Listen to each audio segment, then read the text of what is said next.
analista do Pentágono explica por que o Ocidente não quer paz na Ucrânia. Os líderes ocidentais não querem a paz na Ucrânia, já que gastaram muito ao apoiar o regime de Kiev com armas e fundos e agora contam com algum tipo de compensação por perdas, declarou na reunião do Conselho de Segurança da ONU o ex-oficial da Força Aérea dos Estados Unidos, ex-analista sênior do Departamento de Defesa dos Estados Unidos, Karen Kwiatkowski. Os investimentos ocidentais reduziram as reservas dos Estados Unidos da OTAN e também diminuíram a capacidade de Kiev de conduzir negociações direto com a Rússia. Os líderes ocidentais veem quanto gastaram e insistem em algum tipo de compensação. Eles não querem perder seu investimento, por assim dizer, disse Karen. Os Estados Unidos e seus aliados europeus da OTAN têm enviado bilhões de dólares em armas e equipamentos militares para a Ucrânia após a escalada do conflito ucraniano em fevereiro de 2022. Por sua vez, Moscou afirmou repetidamente que a assistência militar ocidental não ajuda nada, não tem nada de bom para a Ucrânia, apenas prolonga o conflito e qualquer carregamento de armas se torna um alvo legítimo para o exército russo. Países europeus rejeitam o pedido da Ucrânia para a entrega de sistemas antiaéreos Patriot, diz mídia. A Ucrânia está pressionando a Polônia, a Romênia e a Espanha a fornecer seus próprios sistemas de defesa antiaérea Patriot, informou o Financial nesta sexta-feira, 12 de 4 de 2024, citando pessoas familiarizadas com o assunto. Autoridades ucranianas precisam de 7 sistemas Patriot, mas é complicado, disse uma fonte anônima ao jornal. Enquanto isso, os líderes europeus não estão dispostos a fornecer à Ucrânia mais bateria de mísseis Patriots, pois precisam manter suas próprias capacidades de defesa, observou o Financial Times. Em particular, o presidente polonês Andrzej Duda descartou novas entregas de Patriot à Ucrânia, dizendo que Varsóvia poderia fornecer a Kiev mais de seus mísseis da era soviética, mas sem especificar detalhes, diz o artigo.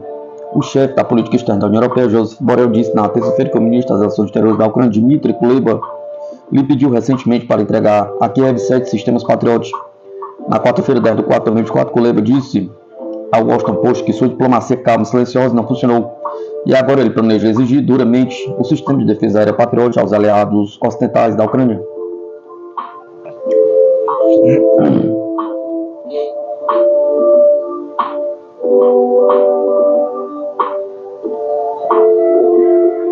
Estados Unidos reposicionam 2 navios de guerra no Oriente Médio em meio a tensões entre Irã e Israel. Em meio a temor de um esperado ataque iraniano a Israel, os Estados Unidos reposicionaram 2 destroyers, aponta o The Wall Street Journal com referência a fontes. Um porta-voz do Departamento de Defesa dos Estados Unidos disse anteriormente que os Estados Unidos estão enviando forças adicionais para o Oriente Médio a fim de fornecer maior proteção para as tropas estacionadas lá. As ações dos Estados Unidos incluem o reposicionamento de 2 destroyers, um dos quais já estava na região e outro foi redirecionado para lá, escreveu o Wall Street Journal, com referência às autoridades. Segundo eles, pelo menos um dos navios está equipado com o sistema antimísseis Aegis. Vale destacar que ontem os alarmes soaram no norte de Israel após o lançamento de 50 foguetes na região pelo Hezbollah, informou o canal de televisão israelense 13. O exército israelense também interceptaram 2 drones transportando explosivos do Líbano para o norte do país. Segundo o exército israelense, não houve vítimas decorrentes do ataque de foguetes.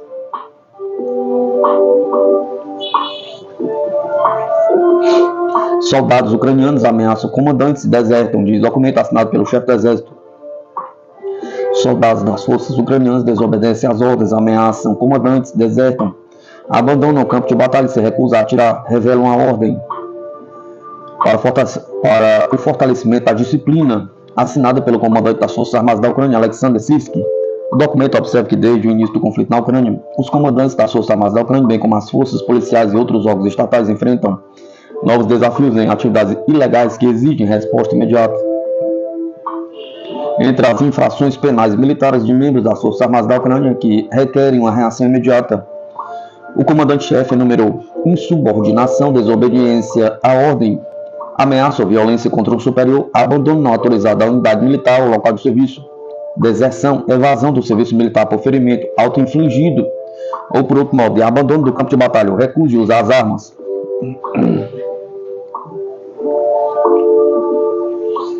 No documento, Sirski ordena a aprovação do sistema de atuação dos oficiais das Forças Armadas e membros do Serviço Militar de aplicação da lei, juntamente com representantes de agências de segurança para identificar e impedir essas infrações.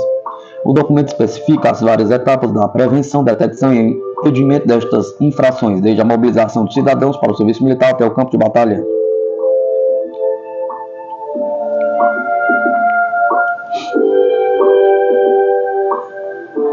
A OTAN desenvolve estratégia de biotecnologia e acusa sem provas a Rússia de fazer o mesmo. A OTAN publicou as estratégias de biotecnologia e de tecnologia de aprimoramento humano, que cita como necessidade em meio às alegadas atividades da Rússia nessa área. A OTAN divulgou na terça-feira, 12 de 4 de 2024, pela primeira vez, detalhes de sua nova estratégia de biotecnologia e tecnologia de aprimoramento humano, que atribui a necessidade do envolvimento da aliança em armas biológicas, experimentos de aprimoramento humano e alegações infundadas de que a Rússia poderia supostamente usar armas químicas ou biológicas no futuro. A estratégia chamada Estratégias de Biotecnologia e de Tecnologia de Aprimoramento Humano foi aprovada em uma reunião dos chefes de defesa da Aliança em fevereiro deste ano e foi anunciado como tendo o objetivo do desenvolvimento e usos responsáveis da biotecnologia e das tecnologias de aprimoramento humano. No entanto, nenhum detalhe sobre o documento foi divulgado até o momento. O objetivo da estratégia é fazer uso legítimo e responsável de novas soluções inovadoras em biotecnologia e aprimoramento humano, reconhecendo seu impacto na defesa e segurança, posicionando a OTAN como líder nesse campo, disse a aliança em um comunicado. Ao mesmo tempo, a OTAN disse que pretende buscar o desenvolvimento de tecnologias potencialmente perigosas em total respeito à lei internacional, aos protocolos e práticas existentes, particularmente no campo da bioética. O resumo da estratégia da OTAN afirma que a aliança está sendo pressionada a implementar programas potencialmente perigosos devido à constatação de que concorrentes estratégicos e adversários em potencial da aliança estão investindo sistematicamente em biotecnologia e aprimoramento humano, também em prol de suas vontades de segurança. A Rússia segue investindo significativamente em biotecnologia. A Rússia aumentou perigosamente a disseminação de desinformação sobre armas biológicas e químicas. A aliança está seriamente preocupada com o fato de a Rússia estar considerando o uso futuro de armas químicas ou biológicas, afirma o texto sem citar exemplos. Segundo eles, experimentos e o uso de soluções avançadas no campo da biotecnologia e aprimoramento humano serão usados pela aliança para a dissuasão e defesa, prevenção e gestão de crise, cooperação e segurança.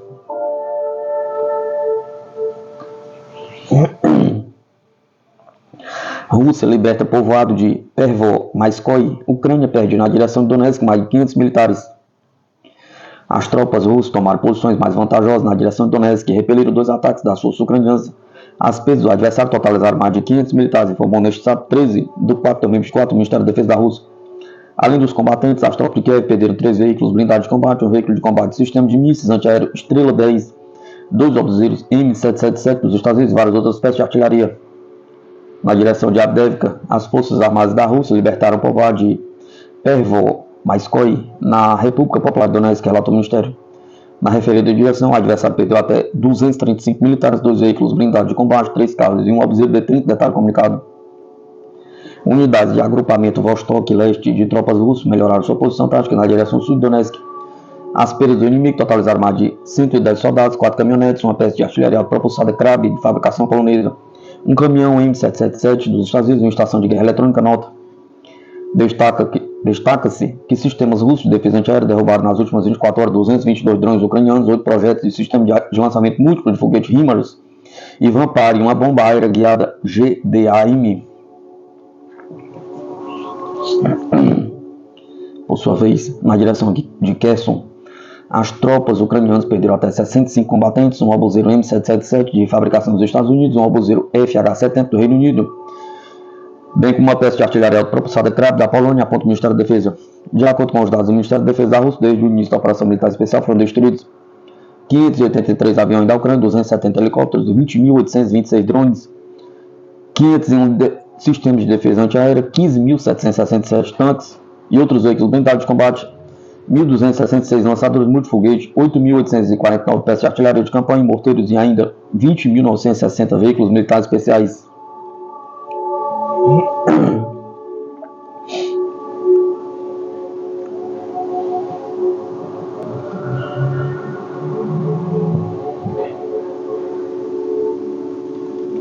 Mídia. Adversários dos Estados Unidos podem explorar o colapso da ponte de Baltimore e suspensão do porto local.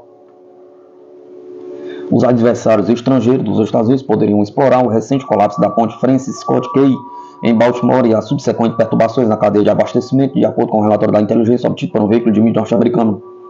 O colapso da ponte reduziu a resiliência das operações portuárias e marítimas dos Estados Unidos e criou oportunidades para a exploração de adversários estrangeiros, afirmou a reportagem ABC News citando o documento. O relatório de inteligência observa que na sequência do colapso da ponte, no porto de Baltimore, qualquer novas perturbações na cadeia de abastecimento serão insuperáveis.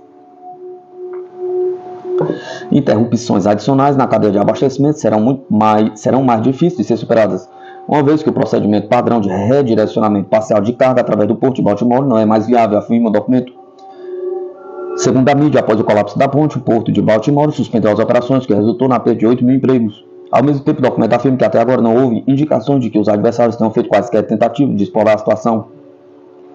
Nas primeiras horas de 26 de março, um navio comercial de carga com bandeira de Singapura atingiu a ponte Francis Scott Key, em Baltimore. A ponte desabou, jogando na água pelo menos 8 pessoas de uma equipe de construção que trabalhava na ponte. O tráfego de navios no porto de Baltimore foi suspenso até o novo aviso após o colapso da ponte. As autoridades norte-americanas ainda não forneceram um cronograma para a restauração completa da ponte, que levou 5 anos para ser construída na década de 1970.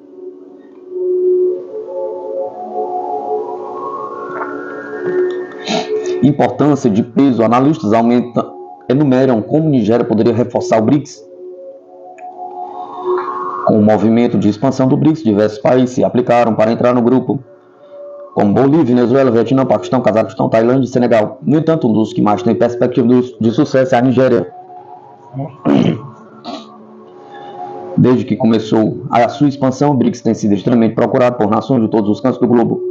Ao todo, 15 países se candidataram formalmente para entrar no grupo multipolar, enquanto outros 23 expressaram o desejo de se juntar à agregação. A política de expansão do BRICS, contudo, é bem pensada e busca sempre incluir países estratégicos em seu rol de membros, com países integrantes como a África do Sul, Etiópia e Egito, no mesmo continente. O que a Nigéria teria a acrescentar ao BRICS? Pergunta. Nigéria do petróleo, a protagonista regional.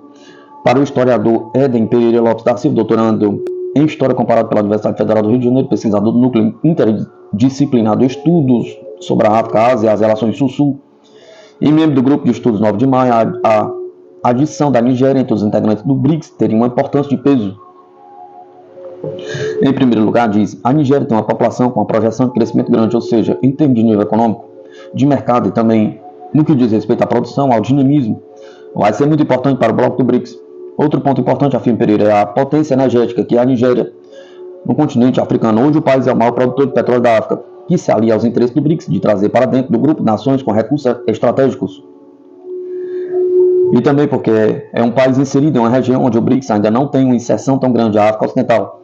A nação, explica Pereira, possui grande influência dentro da Comunidade Econômica dos Estados da África Ocidental, CEDEAO, tendo na prática poder de veto frente a políticas do grupo. Não é que ela tenha esse poder de veto no bloco de respeito à sua posição mesmo institucional, mas tem a posição de veto porque é o país mais poderoso da CEDEAO, diz. Então, se a Nigéria disser não para alguma coisa, aqueles países da CEDEAO, vai ser difícil contrariar a opinião da Nigéria.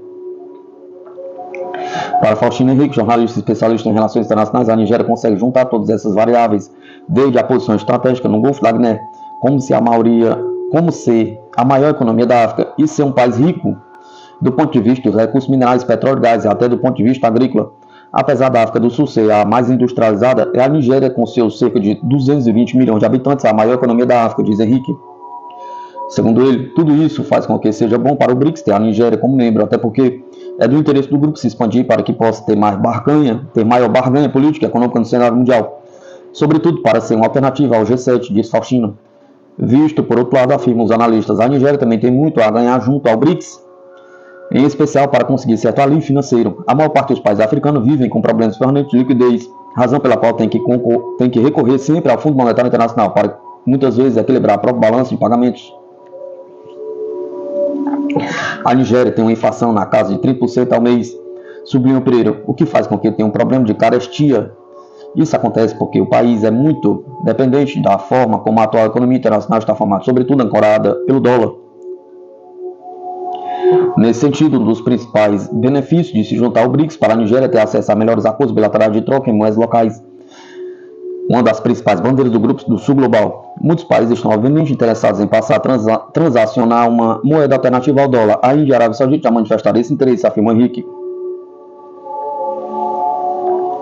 A Nigéria, ao tentar se juntar ao BRICS, e oferece a ela uma oportunidade de conseguir recursos por meio de outros países, destaca Pereira.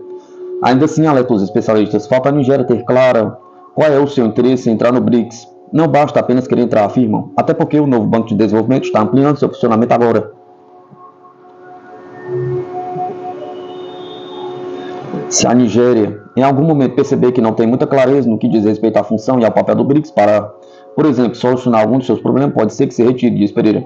A Indonésia, por exemplo, quer uma projeção para dentro do sudoeste asiático. E a Nigéria? O que a Nigéria quer com essa entrada dela no BRICS? Pergunta. Eu acho que isso é algo que tem que estar claro por parte do governo nigeriano, para não gerar qualquer tipo de problema em um processo posterior.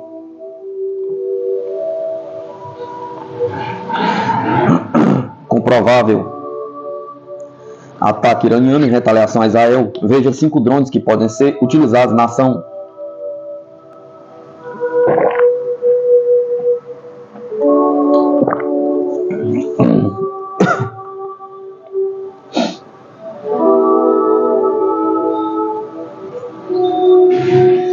O mundo prende a respiração em antecipação à resposta do Irã pelo ataque israelense à embaixada de Damasco. Observadores estão divididos sobre se terá adotar uma abordagem direta ou utilizar ferramentas de guerra assimétrica. Aqui estão alguns dos veículos aéreos não tripulados, VANTs, de longo alcance que o Irã tem à sua disposição.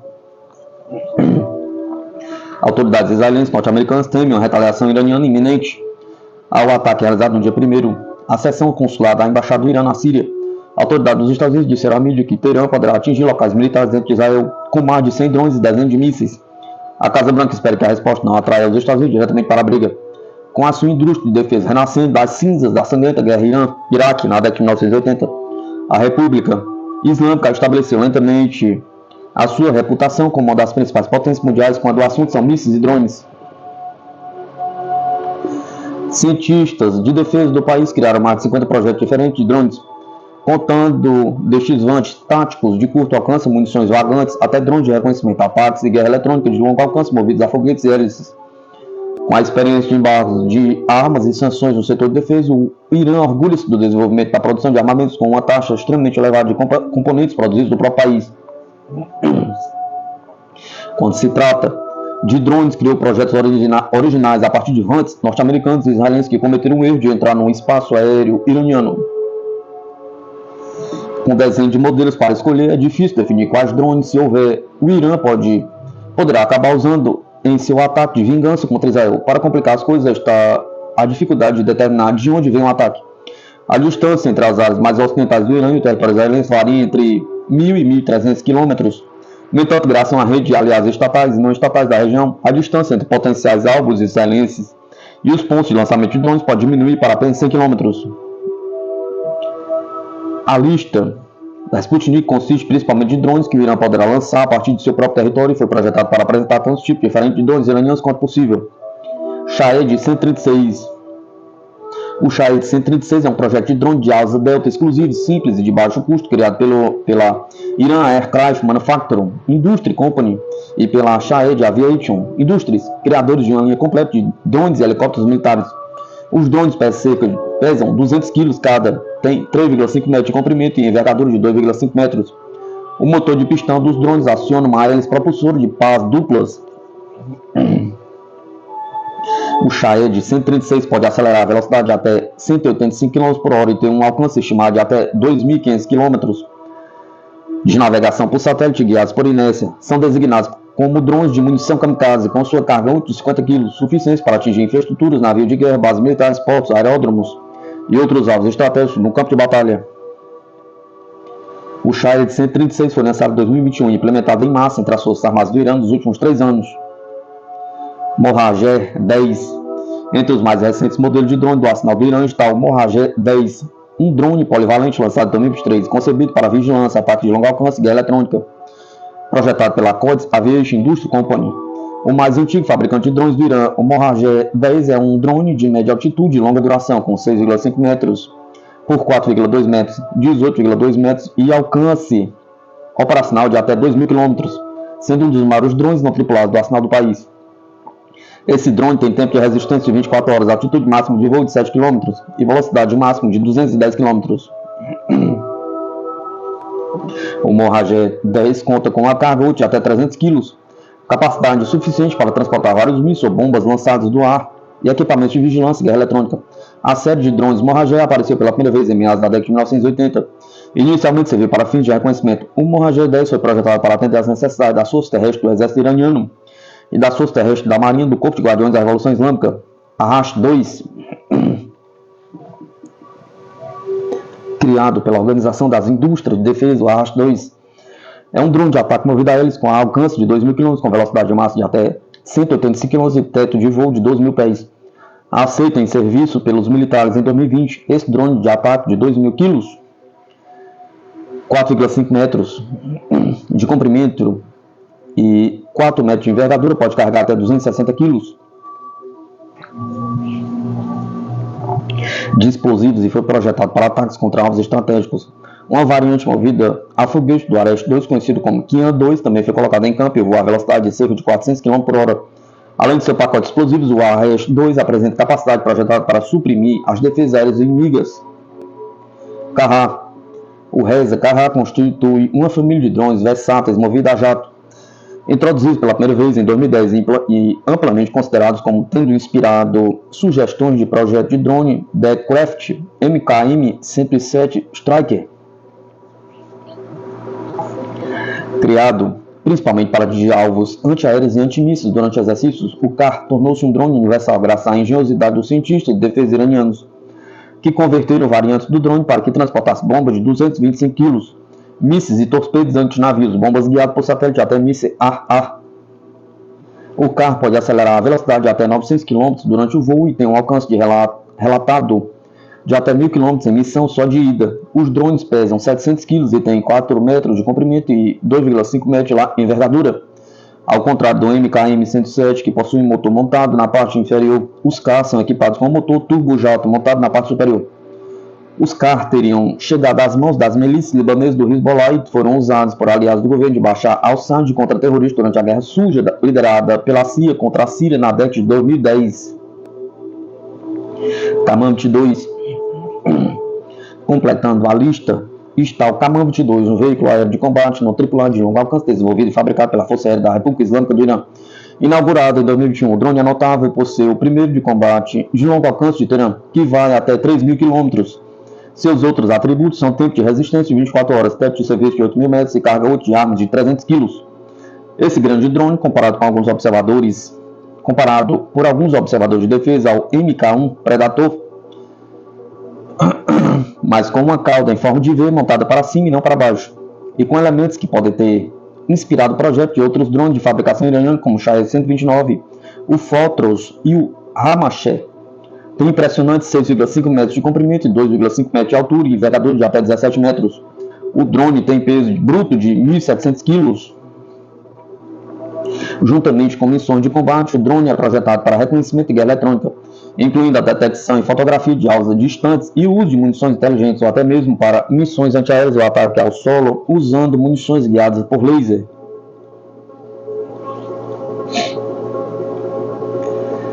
Zelensky pode acabar com a viabilidade da Ucrânia como país com nova lei de mobilização. Zelensky pode acabar com a viabilidade da Ucrânia como país com nova lei de mobilização. O parlamento na Ucrânia aprovou uma nova lei de mobilização na última quinta-feira, 11 de 4 de 2024, que exige o registro de todos os homens do país com idade entre 18 e 60 anos. Em até 60 dias é a obrigatoriedade de portar o documento em público. As regras surgiram semanas após a Ucrânia baixar a idade de alistamento de 27 para 25 anos. A Ucrânia corre o risco de perder sua viabilidade como nação caso continue a mobilizar a população masculina. Isso pode já viver há décadas em um cenário de déficit demográfico massivo por conta da queda acentuada da taxa de natalidade desde o fim da União Soviética. Há muitas pessoas na faixa etária dos 35 anos ou mais e um grupo muito menor de pessoas na faixa etária mais jovem, disse Mark Sleboda, especialista em segurança e relações internacionais. Eles estão seriamente em uma crise demográfica tão grande que isso colocou em risco o futuro e a viabilidade da Ucrânia como país. Ainda há expectativa no país de que as mulheres sejam convocadas, o que é discutido em outro projeto de leis, conforme Sleboda. Também foram reduzidas com a nova lei exceções médicas, inclusive de ferimentos em combate. Por exemplo, se você já lutou e perdeu uma perna, você não está mais isento. Ainda pode pilotar um drone, certo? Pergunta. Essa é a mentalidade do novo projeto de lei, diz. Zelensky também diz que seria necessário 13 bilhões para realizar o plano. Porém, o regime de Kiev sofre com escassez de recursos sem a ajuda adicional dos Estados Unidos paralisado no Congresso. Além disso, o presidente tem impedido qualquer tipo de resistência por parte do povo ucraniano. Você realmente não pode ter protestos no país, exceto por esposas e mães, porque qualquer homem que mostre o rosto em público é instantaneamente enviado para as trincheiras em Kupiansk, explicou Sleboda. Em março de 2022, Zelensky chegou a proibir 11 partidos políticos na Ucrânia, o que se soma aos partidos já impedidos de atuarem pelo ex-presidente Piotr Poroshenko durante a chamada descomunização da Ucrânia. Isso deixou praticamente nenhuma oposição aos planos de Zelensky, e até membros da elite do governo já afirmaram que o presidente se tornou um ditador. Até mesmo o prefeito de Kiev, o ex-boxeador Vitalino Klitschko, e numerosas outras figuras públicas disseram, mesmo sendo parte da elite governante do Meiden, eles dizem, nós tornamos uma ditadura sobre Zelensky, explicou Sleboda.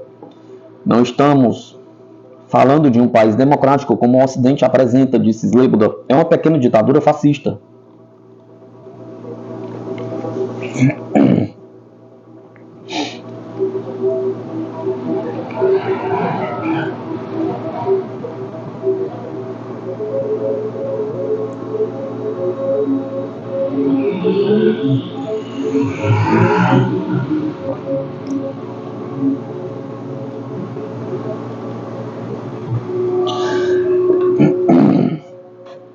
Em Hormuz, Irã detém navio com bandeira de Portugal pertencente a bilionário israelense. A Marinha do Corpo de Guardiões da Revolução Islâmica apreendeu um navio de carga afiliado a Israel no Golfo Pérsico na manhã deste sábado 13 de 4 de 2024, informou a agência iraniana Tasnim. O navio apreendido é o MSC Ares, um porta-containers com bandeira de Portugal associada à Zodiac Maritime, com sede em Londres. A Zodiac Maritime faz parte do Zodiac Group, que pertence ao bilionário israelense Yael Ofer. O MSC Ares foi localizado pela última vez perto de Dubai, em direção ao Estreito de Hormuz. Na sexta-feira 2, o navio desligou seus dados de rastreamento, o que é comum em navios afiliados a Israel que se deslocam pela região, afirmou a mídia. A agência estatal do Irã também confirmou a ação, afirmando que uma unidade de forças especiais da Marinha do Exército do Irã realizou o ataque ao navio. O vídeo da ação divulgado nas redes sociais foi filmado por um policial de defesa do Oriente Médio, de acordo com a Bloomberg. No vídeo é possível ver os comandos descendo de rapel sobre uma pilha de contêineres no convés do navio. Um membro da tripulação do navio pode ser ouvido dizendo, não saia. Ele então diz a seus colegas para ir até o deck do navio, o dique do navio, enquanto mais comandados descem ao convés. Um comando pode ser visto ajoelhando acima dos outros para fornecer potencial fogo de cobertura. O helicóptero pareceu Mi-17 da era soviética, que tanto o exército iraniano quanto os Houthis do Iêmen usaram no passado para realizar ataques de comando a navios. O Golfo de Oman fica perto do Estreito de Hormuz, a estreita foz do Golfo Pérsico, por onde passa um quinto de todo o petróleo comercializado mundialmente. Fujairah, na costa leste dos Emirados Árabes Unidos, é o principal porto da região, para onde os navios embarcarem em novas cargas de petróleo, recolherem suprimentos ou trocar tripulação, detalha a mídia.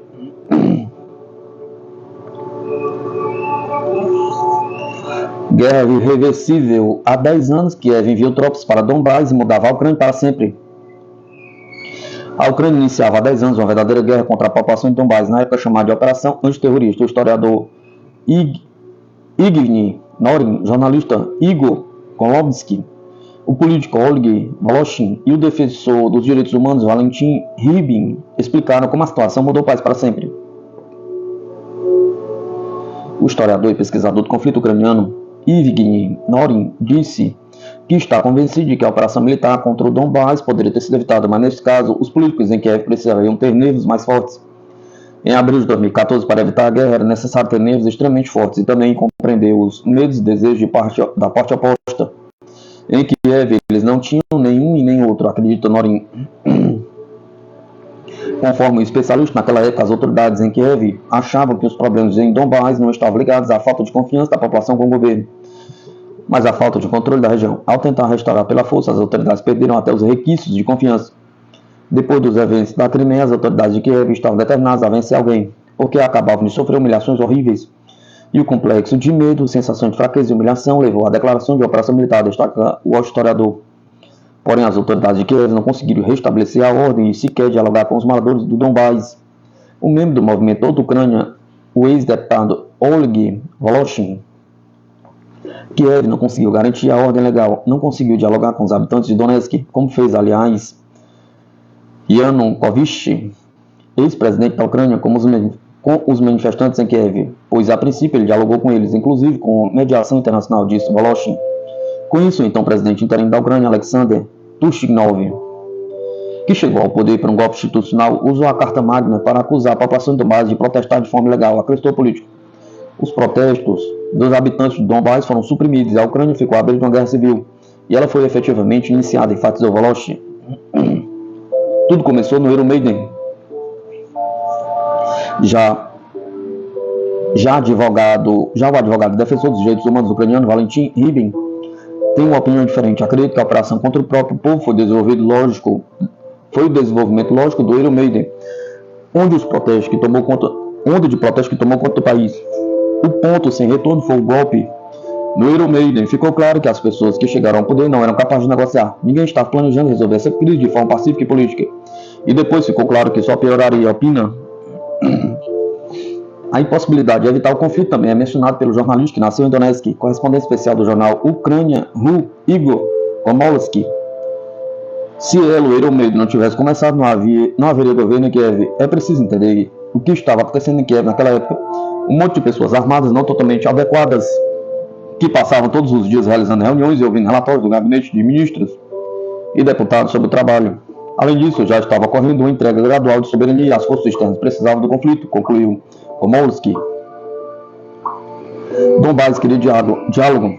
A decisão de iniciar uma operação militar tornou impossível qualquer diálogo entre Kiev e o Donbás, diferentemente do que a região esperava, destaca Oleg Voloshin.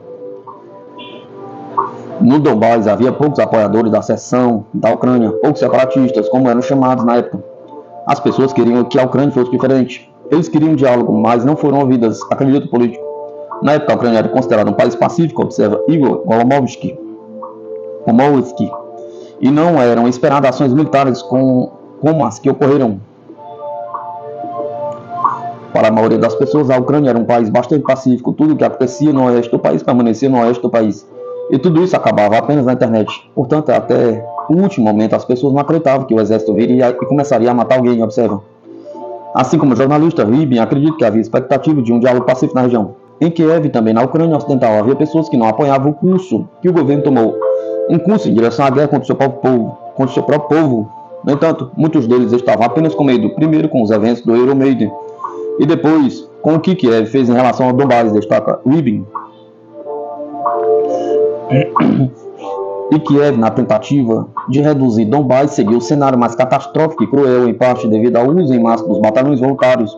Acredite, Norin, os métodos escolhidos por eles apenas agravaram a situação, e não apenas o início da operação, mas também o uso em massa de batalhões voluntários e outros paramilitares, destaca Norin.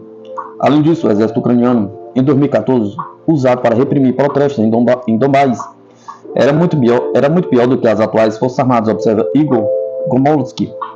A falta de treinamento do exército ucraniano foi compensada pelo envolvimento, em primeiro lugar, no elemento radical, que estava treinado e pronto para matar, e em segundo lugar, para eliminar pelo elemento criminoso, que em geral era para qualquer tumulto, finaliza. Trump viu a Ucrânia como parte da Rússia durante a sua presidência, diz livro. O ex-alto responsável norte-americano não via a Ucrânia como um estado independente quando era presidente entre 2017 e 2021, sugeriu um jornalista norte-americano no seu livro mais recente. Donald Trump, ex-presidente dos Estados Unidos em 2017 e 2021, considerou durante sua presidência que a Ucrânia deveria fazer parte da Rússia, escreveu na sexta-feira o jornal britânico The Guardian, citando a ex-diretora para a Rússia do Conselho de Segurança Nacional dos Estados Unidos. Trump deixou muito claro que achava que a Ucrânia, especialmente a Crimeia, deveriam fazer parte da Rússia, disse Fiona Hill a David Sangen, Autor do livro Novas Guerras Frias, a ascensão da China, a invasão da Rússia e a luta dos Estados Unidos para defender o Ocidente.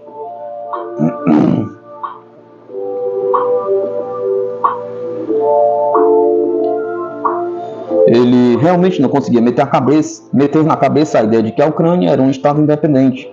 Cita a mídia uma cópia do livro colocada à disposição do jornal. Isso, segundo Sanjen, um repórter do jornal norte-americano The New York Times, significa que a visão de Trump sobre a Ucrânia era essencialmente idêntica à de Vladimir Putin, presidente da Rússia. De acordo com o The Guardian, o livro será lançado nos Estados Unidos na terça-feira, 16 de 4 de 2024.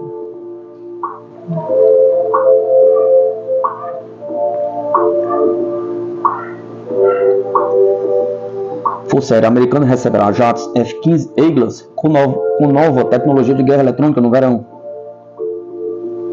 A Força Aérea dos Estados Unidos espera receber seu primeiro F-15 Strike Eagle operacional atualizado com um sistema avançado de guerra eletrônica neste verão.